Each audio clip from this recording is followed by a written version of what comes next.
Welcome to the No Clue Podcast. This is a bonus episode after Game 1 of the NBA Finals. I'm one of your hosts. I'm Tyler. I'm Mike. And so Game 1 has been completed. The Suns waxed. Yes, the Milwaukee a very, very impressive win by the Suns. Yeah. So, what'd you see? Let's start there. You know what frustrates me? Like, as the game is going on, I kind of thought back to a lot of the stuff we talked about. Yeah. And it really frustrated me that we're two, viewers who called out a lot of their concerns. Yeah. And Milwaukee looked clueless about their own concerns. Yes. I mean, it's like they don't... Where do you want to start, man? Honestly, we can start there. Start with Milwaukee and their concerns. No. I think I'd rather start with Phoenix because there's really not too much to say for Phoenix. Okay. Let's go Phoenix. It's tough, man. Like Saric getting hurt early on, I thought would hurt them a lot more than it did.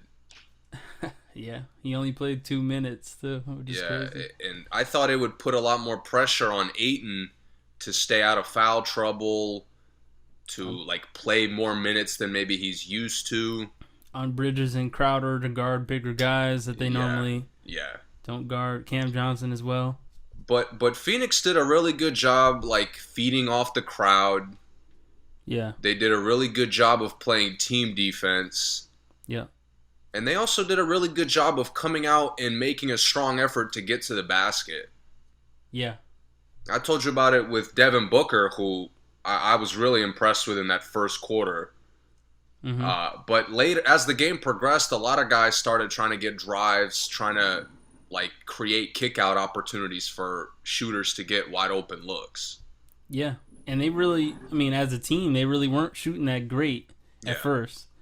At least, and Booker definitely wasn't shooting well, but he was getting to the line too, free throw line a lot.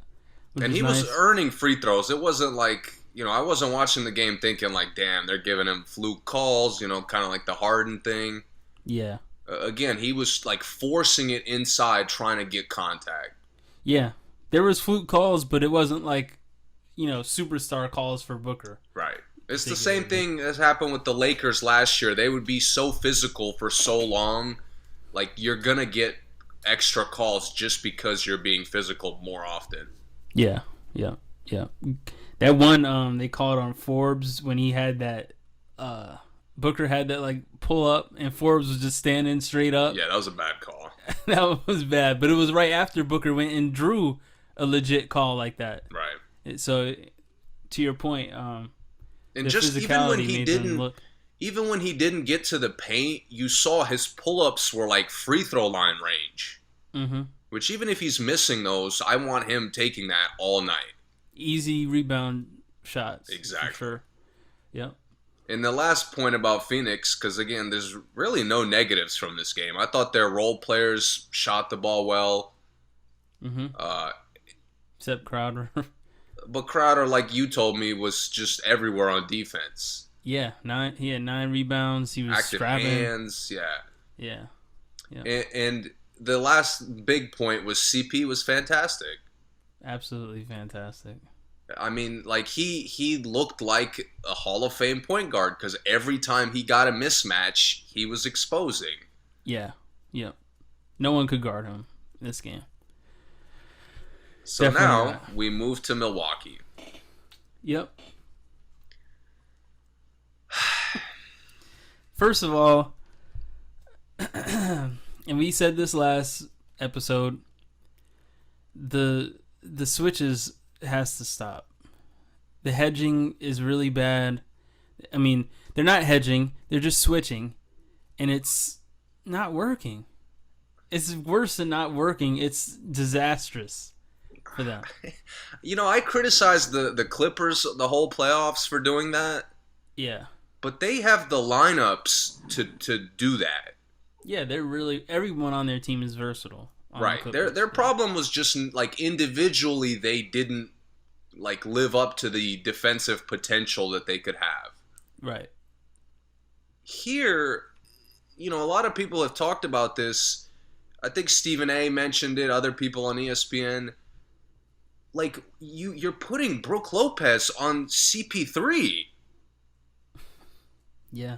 In what universe is that a good idea? And in what universe do you not see that in the first half and come out and make sure it doesn't happen again? That's the most, concerning part of it for me. Exactly.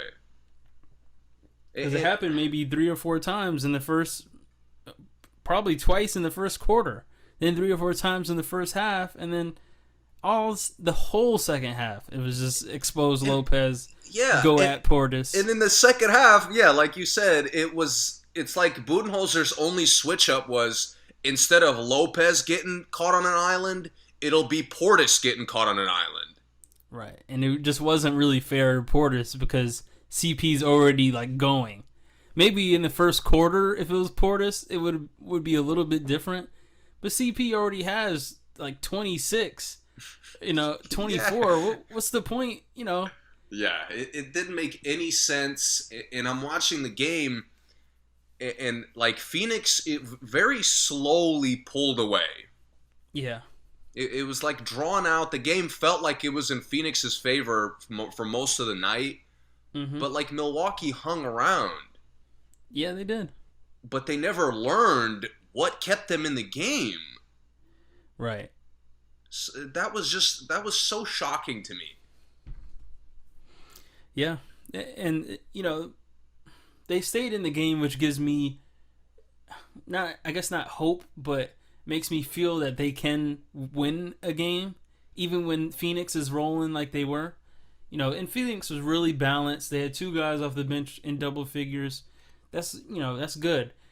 And Milwaukee, to me, I think they overall played bad. Middleton, 5 Drew Holiday was disgusting. And I texted you second or third quarter and said, I haven't seen Drew Holiday take a good shot this whole game. It wasn't like he was missing easy shots. He was taking a bunch of really bad shots. Yes. Half an hour into the game, Drew Holiday, who's debatably the most athletic guard in the series, couldn't get a good shot. None. Campaign, on the other hand, who was probably the least athletic guard, was routinely getting good shots. Yes. For some reason, Milwaukee was getting exposed on defense with mismatches, but yet never exploited any mismatches on their end. Yeah. None. I told you once, when we were talking during the game, Bobby Portis got a switch campaign on him and he fades out to the 3 and lets Drew Holiday try to take Ayton one-on-one from a extended elbow. Yeah. I'm taking Portis over Payne before I take Holiday over Ayton. I don't understand I don't get it. I just don't get it. Again, this was another perfect example of the collective shot selection IQ and the lack thereof. Yes. Giannis is how does Milwaukee not try to get smaller guys on Giannis? I have no idea. They don't even. They did it effort. twice, and it worked. And exactly. Then they never went at it again. But then, they want to ISO Giannis on the 2 strongest players on the team.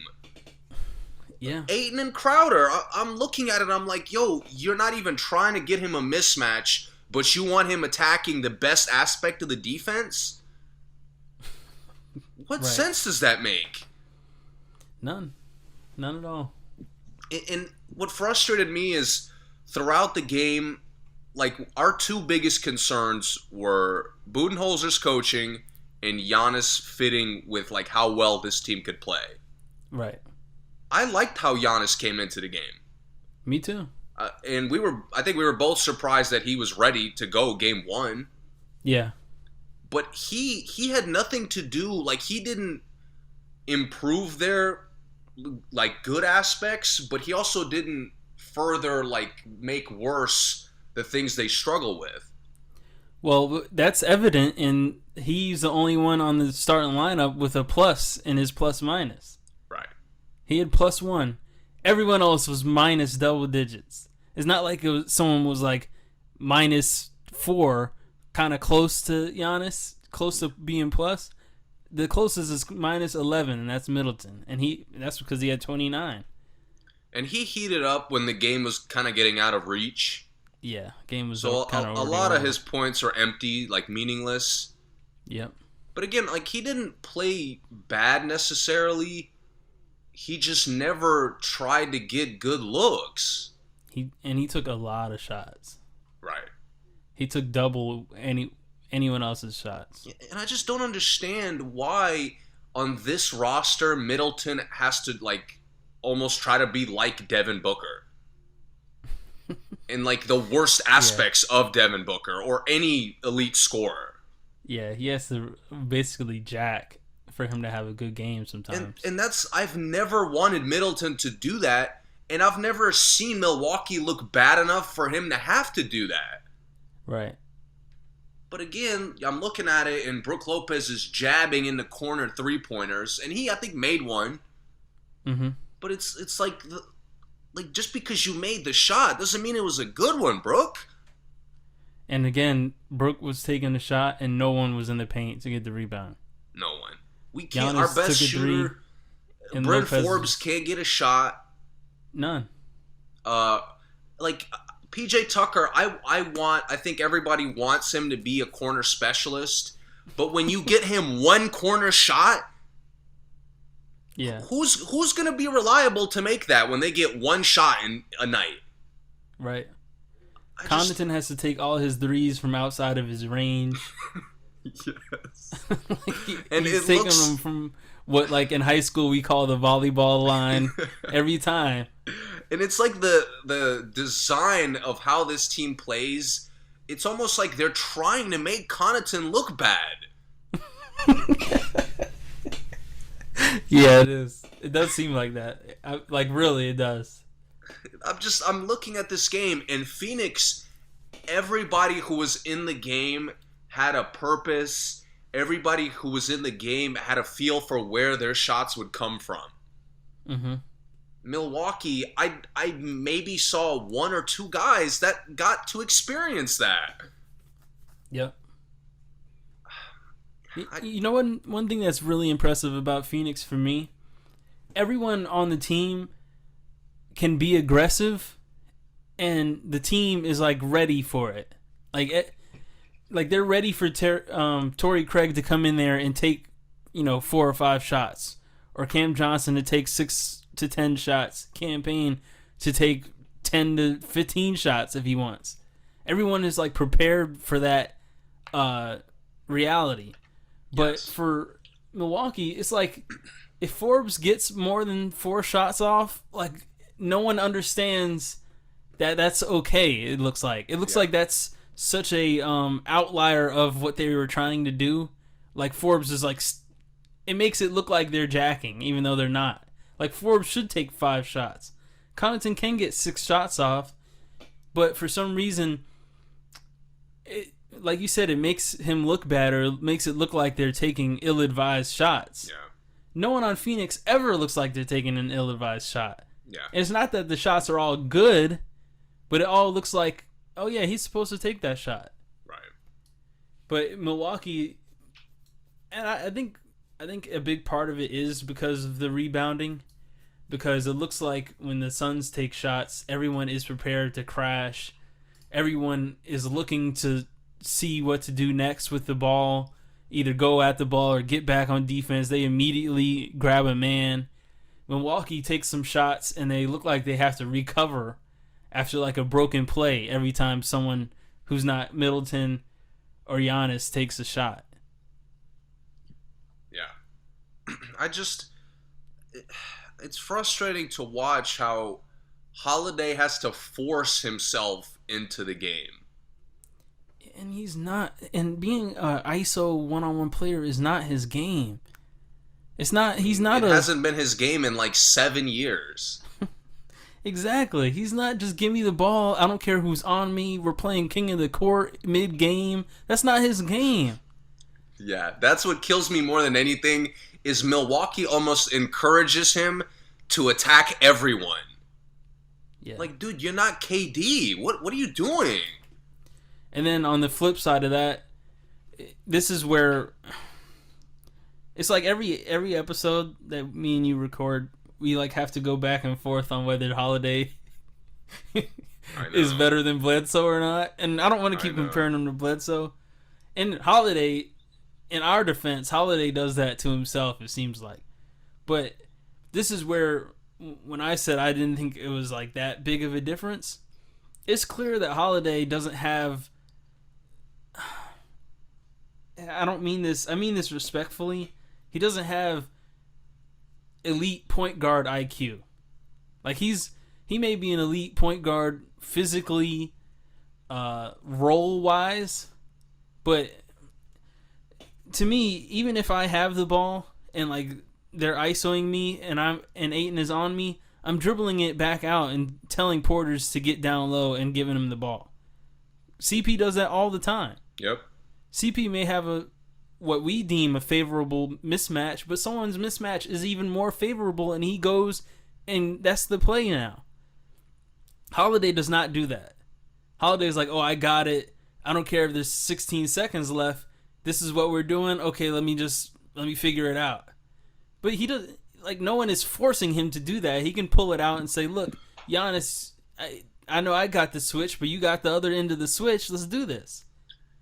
I feel like Holiday, of all the issues that Milwaukee shows on the court, I feel like Holiday is the most out of sync with Budenholzer. That's fair to say. Because, just to use an example, pre-game, they show the clip of people mic'd up. Yeah. And Budenholzer was mic'd up, and in the locker room, he's talking about, we got to play fast, like, push the ball. First quarter, every time Phoenix scored, Holiday slowed it down. Right. Like, you're literally doing the opposite of the game plan. Right. Especially since you just heard the game plan. And it's funny because the early couple minutes when they did push the ball, they got layups and dunks. Yeah, they did. Brook Lopez got to seal Crowder, who should be taken advantage of.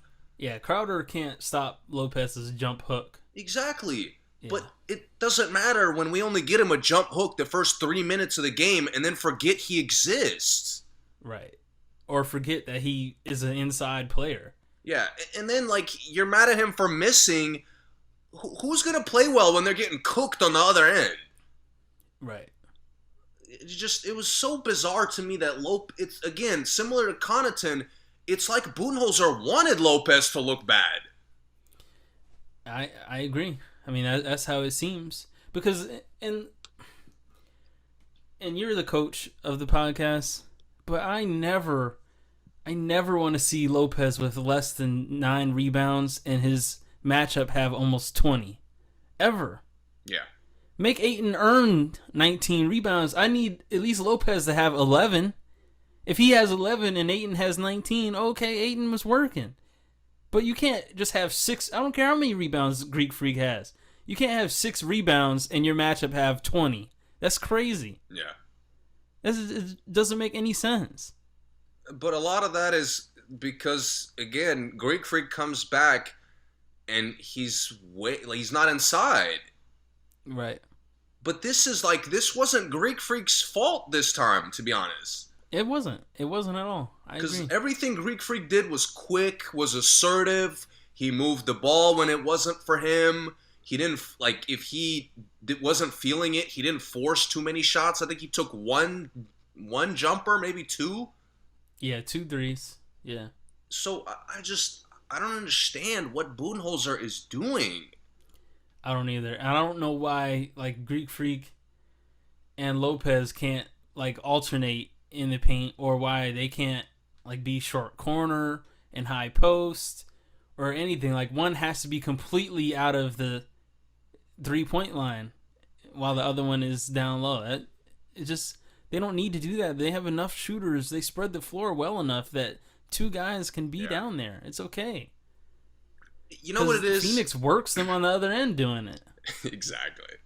You know what it is, man? I think everybody has overestimated Milwaukee's defense, including themselves. Okay. Because there's a lot of individual talent, and all their guys get defensive highlights. Yeah. Holiday gets highlights. PJ Tucker gets highlights. Brook Lopez gets blocks. Giannis gets blocks. Mm-hmm. But the cohesiveness of their defense is rarely there. Yeah, they have good defenders, but they don't have a good team defense. Exactly. Like, they so rarely take charges, for example. Yeah, PJ Tucker only does when it's like a... like an elbow to the face, or somebody, like, blatantly pushes him off. Yeah, or he baits it, you know? Right. He reaches hard, and then he backs up, and they go at him because they think he reached, but then he's already in charge position, and he takes it. Yes. That kind of thing. Crowder does the same thing. I just don't understand.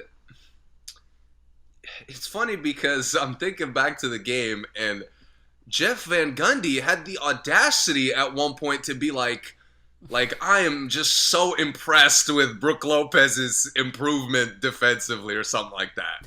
I remember him saying that, yeah. I'm watching the game, I'm like, yo, he's always been able to block shots. He's 7'1". Even when he couldn't rebound in Brooklyn, he was blocking shots. Yeah, he was. As a rookie, he was blocking shots. But you're watching CP3, and everybody was watching the game. CP3 is just torching him. It got to the point where everybody was torching him. It did, yep. And Jeff Van Gundy's talking about his improvements defensively. I didn't see him offer individual resistance in ISOs one time. Nope. They even had Bridges looking like a one-on-one threat. Dude, he gets low, like his knees don't bend at all. Right. Like he's the typical like immobile big who only lowers his back to get low. Yeah. And I'm watching it, and Budenholzer's just sitting there like everything is fine. And let's be clear, we're not saying that Lopez needs to be a better defender. We're saying that when the coach sees that someone is not a good defender, they need to make a change. Yes. We've been known Brooks' inefficiencies defensively. Yeah. That's not the issue here. Right. Yeah. Because I think sometimes, not necessarily our listeners, but sometimes the way like Van Gundy will shape it, or the commentators will shape it, it's like Lopez needs to step up. He might be playing his best, and we're cool with that. But it's the person who makes the adjustment that needs help, that needs to figure it out. I mean, I've liked him, and he has improved as a rim protector. Right. But that's his peak to me. Yeah. I never thought he could get switched out on the CP and contain him. Exactly. And it's almost like that was the game plan. Because he's 7'1", CP will have a tough time. No. CP's been in the league longer than anybody else in the series. Yep. And I guess... Go ahead. And one thing about guards that people forget, like CP has always been short. Like, we know how to play. Us short guards know how to be short. We've done it our whole careers. Yes. So it's not like we don't worry about, and I'm saying we because I'm a short guard, but CP doesn't worry about a 7-foot dude. He's always been the smallest guy on the court. Yes. It's like, Lopez may say, "Oh, I'm big," but like there's always someone bigger, always someone that may be shorter but stronger. But CP knows that, okay, regardless, someone's going to have the size advantage who's guarding me. Yeah, and it was funny because Brook Lopez just couldn't offer resistance because he tried to be like in between, give him a little space but prevent him from getting to the basket. Yeah. In the second half, Bobby Portis said, "Forget all that. I'm going to try to get up on CP and strap." Yeah. That was it was fucking embarrassing to watch, honestly. But I don't know why, like, when you have a defender I mean, when you have guys as long and as quick as Giannis is and Middleton, I don't know why you won't hedge. Why aren't they just hedging? That's the thing. They have the roster, the size to do it. They have probably the best team in the league to hedge. Exactly. To me, because they're the best shot blocker can get from one end to the court to the other quicker than anyone else in the NBA. Exactly.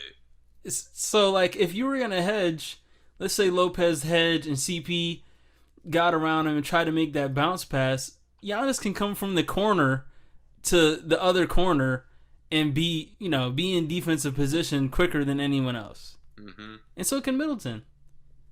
But I guess it's not the option at this point because they would need to actually go to practice for that.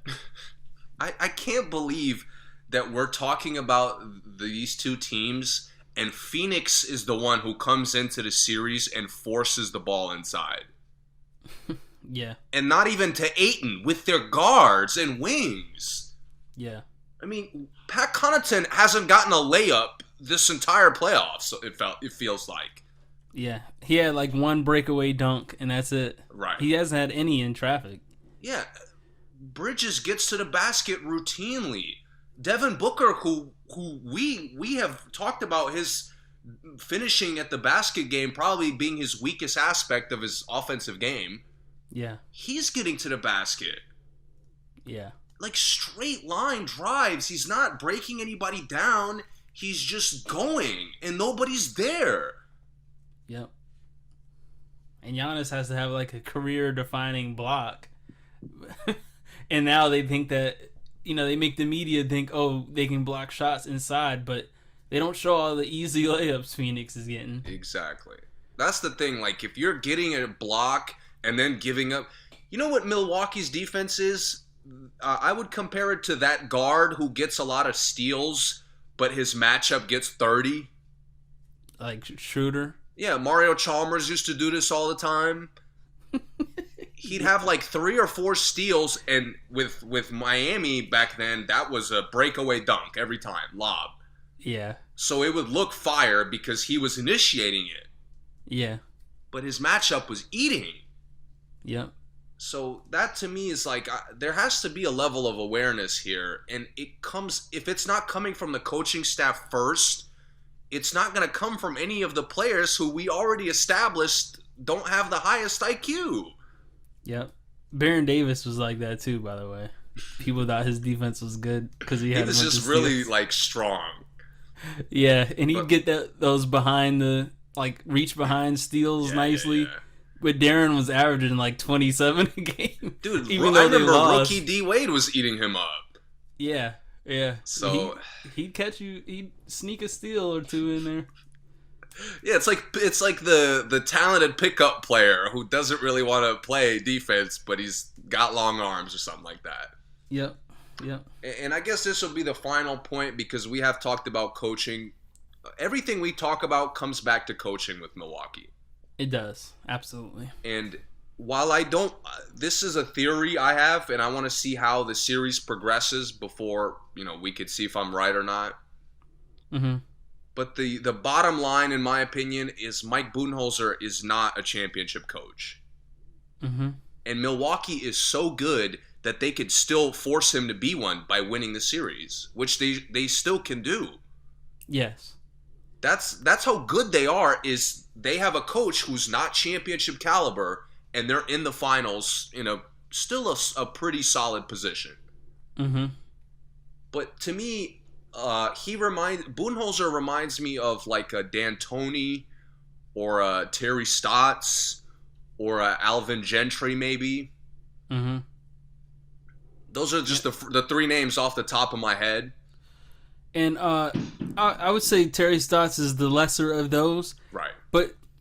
And all those guys you're saying are very good system coaches. Yes, exactly. They create this system that works, that looks great. Exactly. Everyone feels good. They're in the position to compete.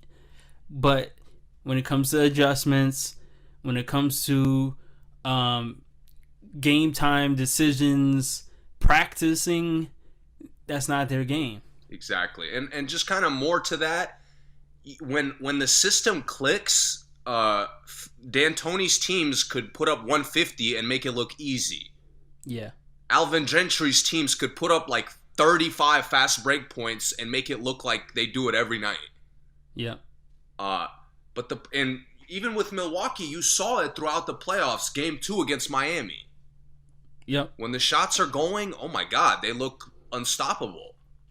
All of those, by the way, all of those coaches you named, they won based off the IQ of their point guard. Exactly. It's obviously D'Antoni. I don't even need to mention Nash's IQ, top tier ever. Yes. Gentry's had guys, Terry Stotts. If Damian Lillard isn't there, there's zero chance the Blazers ever make the playoffs. And 100%. And I don't mean like Damian Lillard being out. I mean, insert any other point guard that's not an all-star there. They're not making the playoffs ever. And maybe outside of Steph Curry, I don't even think an all-star point guard could fit what Lillard does for the team. Yeah, they probably can't. And it's the winning formula for these guys. It's because their IQ isn't quite as good as their point guard's IQ, and they end up being the coaches of the game, and they can only coach so much at the point guard spot. Yeah. And you mentioned adjustments. The thing with, like, there's two types of adjustments, at least in the league, that coaches have to make. Mm-hmm. Game to game, which I think Budenholzer is pretty good at. Uh-huh. And at times, all those coaches I named, they showed me that they could make game-to-game adjustments. Yep. Like Terry Stotts, who's less than those other guys, the guys who we criticize as maybe not getting any touches or shots, the next game, they'd make an effort to get those guys shots. Yeah, Terry actually might be the best of these guys at game-to-game adjustments. Right. Yeah. But the in-game adjustments, and with those other coaches, they were weaknesses, but I saw it to a minimal extent. Yeah. D'Antoni was decent most of the time. But right. Again, you never know if that's Harden doing it, if that's right. Nash. So, go ahead. Looking at Mike Budenholzer, and we have a better understanding of Budenholzer's coaching, especially with Milwaukee, because there's not a supreme IQ talent on the court. Right. And he doesn't play Teague, the last guy he had success with. Right. And Teague wasn't really a high IQ guy. He was just a talented guy. Yeah, he was just a competitive guy. Right. Yeah. But my thing is, just look back on these playoffs. Can you point me to one example of Budenholzer making an in-game adjustment? No. I'm not even going to bother to try to think. I know I can't, because I would remember. That's exactly. how rarely he does it. Exactly, because there's going to be a time when you make an in-game adjustment and it wins you the game, or it goes from you almost getting blown out to you getting destroyed. I wish they had like advanced stats online where, the stats that they throw out during the game, like they have never lost a game when leading at the half. Because I would like to know that how many games they've won when being down at the half. Yes. And Milwaukee is so good that they can, on the surface, they can fool you into thinking that Budenholzer makes adjustments. Yeah, they can. Because they'll come out of like a halftime and just play harder. Yeah. Or just rebound more. And because they're so talented, so big, it completely changes the game. Yeah. And I'm not giving any of that credit to Budenholzer. Any decent leader can do that with their team.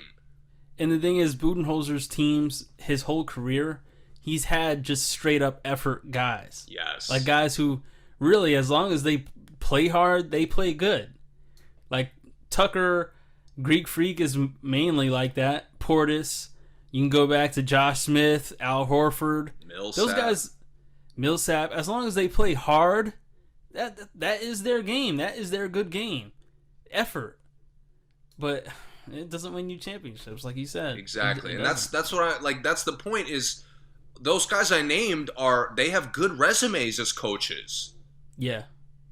So I'm not saying he's not a successful coach. He's had a lot of success. Yeah, but you have to be able to adapt to win championships. And all his championships have been at the assistant coach. Yep. And Monty Williams has adapted every round. Yeah. That's why and Phoenix a lot of is, mid games. Exactly. That's why Phoenix is as good as they are. Yep. Because it hasn't been Devin Booker carrying or CP carrying. It's been a collective effort, guys stepping up here, guys stepping up there. Yep. Because you're changing things. You're adjusting to what's working well. You're adjusting to what's not working well. In game, I never see that from Budenholzer. No, I don't either. And they've gotten by so far because they've been much better collectively than the other team. Yep. And to be honest, if Monty Williams didn't do it, I have confidence that CP would be able to. Right. But, I mean, there's been games without CP, so I know it's Monty Williams doing it. But if he didn't, CP would definitely be right there for his backup to be able to do that. Because it's clear when CP knows that there's something that needs to change mid-game, you notice it in how he plays. Yeah. Yeah, but you don't notice it in how any of the Milwaukee guys play other than just more effort. They don't like say, okay, we're doing more screens, do more ISOs. You can see that CP and the rest of the team have a lot of dialogue in the game, a lot of conversations. I don't see that from Milwaukee and anyone on the team. Dude, Greek Freak and Middleton look like they never speak like to each other ever. I know. Yeah. It's bizarre. It would like Jokic in Denver. I get it because the language barrier. Yeah. And Jokic has gotten better with that, but with Milwaukee, it's these guys are like have been a duo for a long time, and they look like they don't even care about each other. And even then, Jokic still puts people in spots. You can see him telling guys where to go, what spots, where he wants them to be, so he can find them. When he wants them to cut. Yeah, and I don't see that from anybody on Milwaukee. And yes, it's on Greek Freak because he's the 2-time MVP. He's the leader. He's the guy who makes twice as much money as anyone else on the team. So it should be his responsibility. But I don't see it anywhere. But he's never shown me the IQ to do that, and that's okay. It is okay, yeah. Like, Middleton has shown me the IQ to do that, but Middleton just kind of plays his own game. Yep. And at times, Holiday shows some flashes of IQ and then shows none sometimes. Yeah, Holiday talks to guys when he's playing well, but when he's trash, all he cares about is how he's missing everything. Yeah. Like, it's so bizarre that I could go to a duo that I don't even think is a duo. Paul George and Kawhi Leonard speak to each other more than Middleton and Giannis do. Kawhi doesn't speak to anyone. Yeah, Kawhi can barely speak. Yeah. And I see more dialogue between those guys than I do guys who've played together for 4 years now, 5 years. Yeah. And this is another case of leadership on the team. I don't see that much leadership at a Greek Freak other than just even just surface emotional leadership. It doesn't even look like that great of emotional leadership. I saw more emotional leadership from Portis in Game 5 last series. That's what bothers me is when my 6th or 7th guy can't be the bring the team together guy. And you look at Atlanta, and we championed Trae Young all season, and the amount how much he talks to his players is just crazy. They talk every single possession. Yep. He's saying something to them. Dude, CP talks to his players while like going at a guy. Yeah, he does. And these guys can barely speak to each other. I don't get that. Yeah, it shows you the difference in leadership from guys like Trae, like CP, even Mitchell. Exactly. And Jokic. Whether Jokic is a good leader or not, he's a leader. Yep. I don't see any. I mean, Budenholzer doesn't even talk to everyone on the team. No, he doesn't. You remember that clip in Atlanta when Budenholzer was having the Budenholzer and Larry Drew were having the timeout, and Jamal, Josh, and Joe were still on the court having their own little mini huddle. Yeah. I see the same thing happening here. It's just the little like chemistry things that are required for a team to be a championship team just isn't there. I don't see it. Yeah, I see only it see it when things are going like it's front runner shit. I only see it when things are going well. Right. Right. And I guess to close out, I do want to say like we've been very negative about Milwaukee, but they deserve it because this was a really bad loss. It was a bad loss. It was bad. Anytime you're really in the game and you still look like you're getting blown out is bad. Like I don't want to. You're only down. They were only down like 7 or 8 at one point, and it looked like they were down 30. Yes, and we talked about it like either right before or right after halftime. You got to do something different. Like the game is getting away from you. Yes. You watch that whole second quarter, and Phoenix is slowly pulling away. Yep. Like the score margin wasn't quite where it should have been, but it was like you could feel that the game was going that way. Yep. And Budenholzer showed no awareness for that. Yeah. Yeah. So, and the thing is, if everything had, if they had made adjustments and they went into hedging, they went to icing screens, whatever, and they still got beat like this, we wouldn't be talking like this. We would just say, man, the Suns are really good. Yep. Everything the Bucks threw at them, they adjusted to, and they got it done. No one could stop CP. No one could stop Booker. If all that happened, that's what we would say. But the problem is when you're getting beat and you're not changing your situation, and you're just continue to get beat, and you act like you want to get back into the game, you get back into it, and then you're not changing. Right? Yeah. Doing the same thing over and over again, expecting a different result, right? It's just, again, the IQ, just so many ways they showed how little IQ they have. Because PJ Tucker spent the whole Brooklyn series like glued to Durant. Yeah. But CP, any Mikal Bridges can screen him and he's gone. Yep. Frank Kaminsky can screen him and he's gone. Yep. What are you doing? Yeah. So that was just, again, we have been overwhelmingly negative, but I said in the beginning that they're still in a good position. They are. That's like I said about Budenholzer, game to game, he makes adjustments. Yeah, he does. So I'm confident they'll come out and play well tonight. Yep.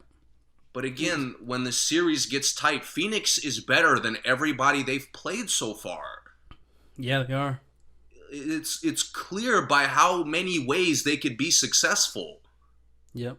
So, like, Milwaukee can't just start struggling and assume it's just an effort issue. It's clearly not. Right. So, we'll see. I think it's up to Budenholzer to decide how this series plays out more than any individual player. Yeah, I agree. Well, all right. So who do you have tonight? Do you have the Bucks? I'm picking Phoenix in a tight game. Okay, I'll take the Bucks. I think they bounce back somehow. I take them tonight in a tight game though. When tight game, I mean within 10. Yeah, like mid fourth quarter, it'll still be up in the air who wins. Yeah. Yep. All right. Well, we'll be back after this next game, talk about it, give you recaps, and same thing we did today. Please subscribe, follow us. I'll put this audio only on YouTube, so it'll be there for anyone looking for it, right? Subscribe there too.